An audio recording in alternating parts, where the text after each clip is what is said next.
I think I've tried a demo of a dating sim. One of those eye candy kind of things sometimes, depending on what game it is or where it comes from, things like that. I've definitely played a dating sim. That I have not done. They're kind of a weird way to pass the time. A little creepy to me. It definitely is not a realistic sense of what dating is. It's just a game. I think to me is I have enough trouble dealing with relationships in real life. Why do I need to deal with virtual relationships where I can further put my foot in my mouth and he looks like a pompous ass? I have not. I have not ever played a dating sim. I'm sorry. I can't say no. I guess everybody has their thing, but they're not for me. I can't read Japanese, but I'm pretty sure some of those pictures probably I should have avoided when I was that age. Hello, paisanos, and welcome to the Super Awesome Sauce Super Show. I'm Robert Stobie, and this is my lovely assistant, Jenny Lee. I'm filling in for Robert Stobie.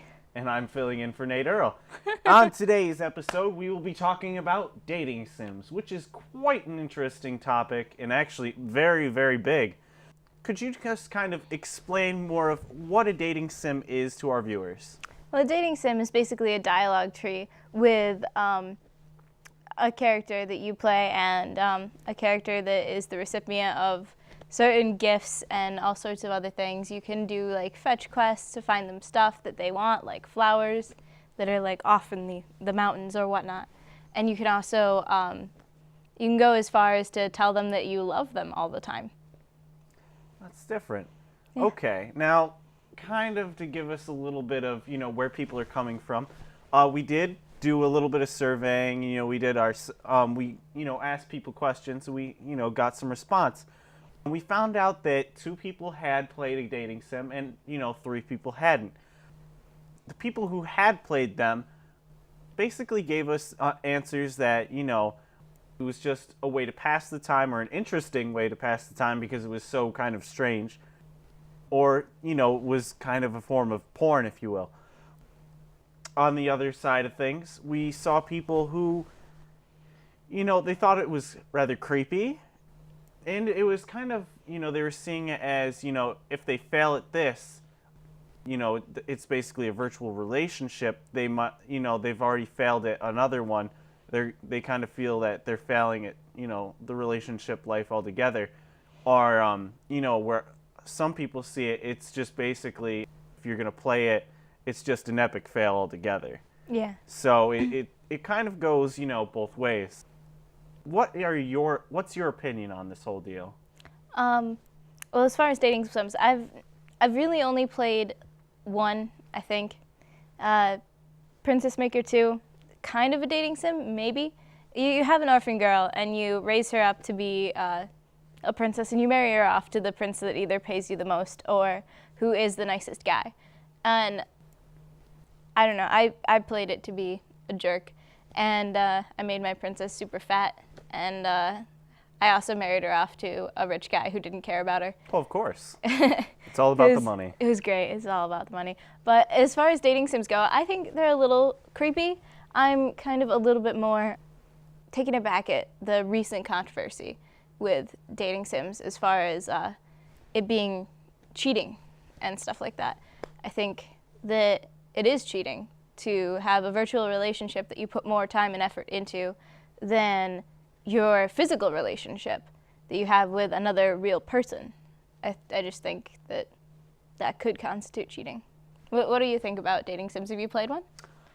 I'll admit I've played one. I played one for the project because I wanted to know where people were coming from, and it was just kind of one of those weird things that, I don't know, I felt that I personally had to immerse myself a little bit into it to figure out where people are coming from. Okay, kind of moving on with what you were actually mentioning. Yeah.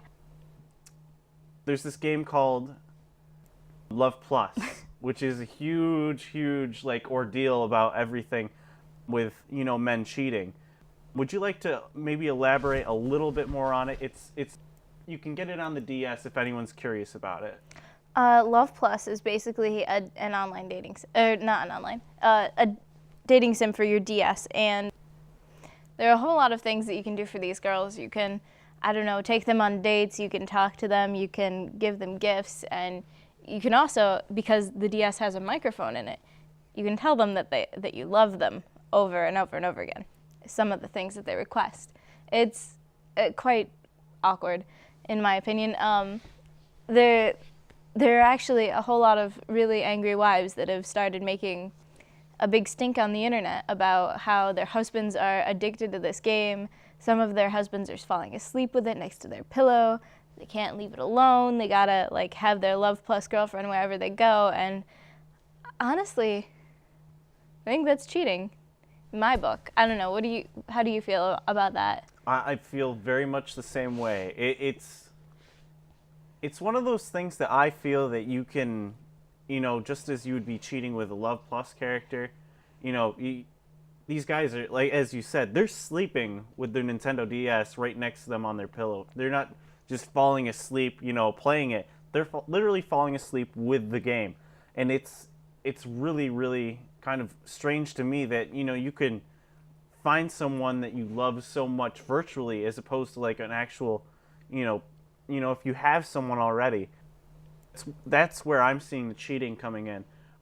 It's kind of different because if you think about it, people do cheat they cheat with their partners through different games as well. Some people, they love their Pokemon so much, or they love, their BioShock or their World of Warcraft, or any particular game they just find a certain love for, and then they play that, and that's all they do. And so for instance, if I had a girlfriend that wanted to go out, hey, let's go out to the movies tonight. Oh, I'm sorry, I'm busy tonight, and they won't bring up why. But in the long run, it'll be like, oh, I'm playing, such and such. They'll come over and find out, oh, I'm playing Xbox. Xbox basically becomes the main interest instead of, the actual relationship. And I see definitely where you're coming from that. I think people really need to, if you have a relationship, keep that going. I feel that, if you have something with someone, keep that going. Don't, cheat on them with, a video game. Maybe it's kind of me, but I feel pretty much the same way. Yeah. I don't know. Do you have any other final thoughts? Just as I've mentioned, I feel that dating sims are different. They're helping people become more immersed within their game, and that's how I feel about it. But in the same aspect, games like Love Plus, which are pulling just the sim out of it, I feel that that's kind of hurting things. But as the broad spectrum comes, it depends on the person as well. What are your thoughts on this? I think that dating sims in general are a huge topic, and it would take much more time than we have to actually talk about all of the different spectra of dating sims. As far as anything incredibly final, don't value your Love Plus girlfriend over your real girlfriend / or wife. It's not a good idea. It's pathetic. I'll go there a little bit. That's all I've got. Okay. Well, that's all the time we have for today. From all of us here at the Super Awesome Sauce Super Show, I'm Robert Stobie. And I'm Jenny Lee. Have a lovely day.